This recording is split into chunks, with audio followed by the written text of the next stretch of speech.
Hi, my name is Lori Adams, and for the last 18 months it has been my great privilege to serve as the transitional president of Church Extension.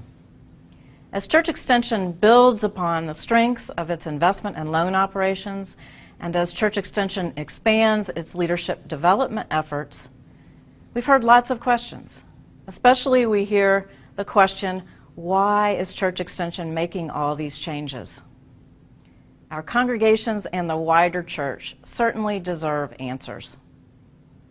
About 6 years ago, our staff began noticing several trends around declining churches within our denomination. Especially we noticed the decline with churches we were serving with loan funds. Sunday attendance steadily decreasing among lots of these congregations. And these congregations are spending about 90% of their budgets on their facilities, administrative costs, and salaries. In many cases, the congregations were providing ministry that no longer was relevant to the communities in which they served. Strong disciple leaders were frustrated because they were trying to manage unsustainable systems that were based on past models and outdated thinking. To add insult to injury, these pastors were blamed for not having the ability to fix things and for lacking the preparation to lead during a time of significant challenge to the status quo. At the same time, other events were occurring. The new church priority of the Christian Church Disciples of Christ was gaining momentum. Planting churches where the missional vision of the planter could thrive in a particular target area was working well.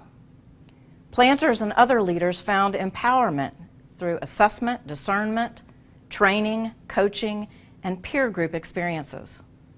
Our new church model of starting 1,000 different churches in 1,000 different ways was successful because of the network of partnerships at work to raise up a village of new disciples congregations. Then, in 2004, the Office of the General Minister and President convened a task force to explore ways to formalize all kinds of networks and to generally provide better stewardship of general ministry resources. The task force suggested that Church Extension, Disciples Home Missions, and Higher Education and Leadership Ministries should come together to find ways to strengthen congregational leaders throughout our churches. As a result, a leadership summit was convened so that practitioners, seminary leaders, regional pastors, and general church leaders could discuss transformational leadership. We looked at the question, how would a broad strategy benefit congregational leaders and the wider church? And this is what we concluded. Transformational lay and clergy leaders help their congregations be missionally centered. They help their congregations focus outward on others, and they equip people to be the hands and feet of Jesus in the world. Empowered leaders know how to assess and help their congregations respond in contextually relevant ways to the needs of their communities.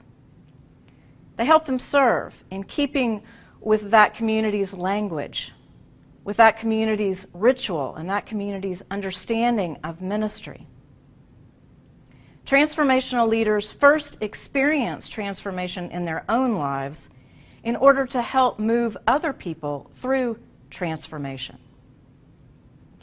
And transformational leaders need community development. They need change management and administrative skills.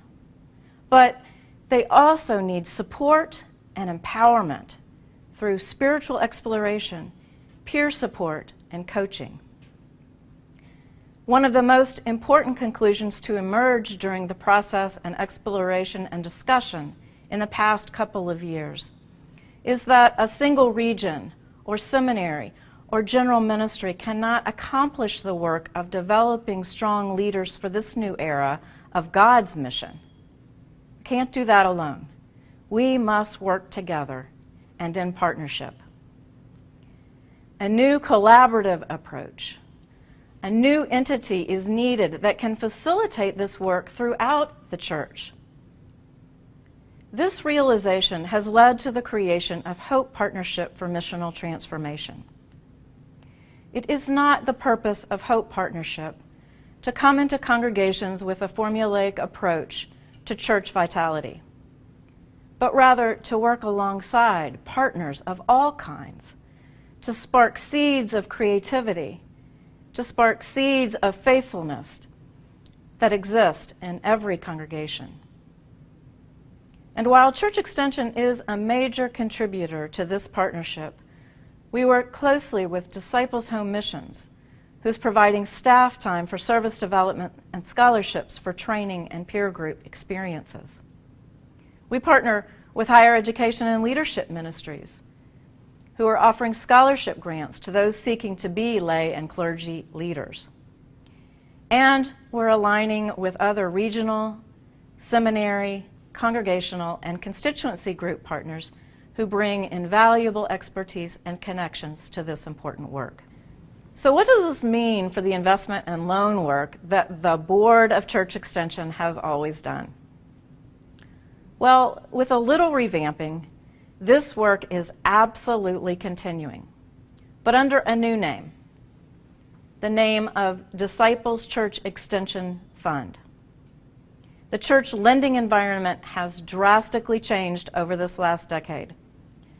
Rather than issuing new construction loans to congregations, more churches need help remodeling facilities for new or different kinds of ministries in their communities.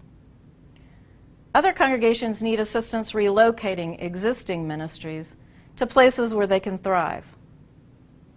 Often, churches need help restructuring their debt as they remake themselves to fit God's call for this time and this place. Disciples Church Extension Fund will continue to help congregations be good stewards of God's resources for God's mission. It just takes a little more financial savvy than it used to, a little more emphasis on new ways of connecting building with mission, and a whole lot more support for the leaders, clergy and lay, who are engaged in making local mission happen. God's call continues, but in new ways. We have to abandon old silos of work in favor of finding new ways to work together. We have to stop expecting old mechanisms of financial support in favor of generating new resources for God's mission. We have to embrace the learning of emerging forms of ministry that really are making huge differences in people's lives. We have to do that rather than relying on old membership frameworks of church life. None of us will always know how to do this well, consistently, and without flaw. But as regional and general partners, we hear the never-ending call from God to find ways to work together to strengthen congregational mission into God's ever-changing world. Blessings to you as together we take up this call.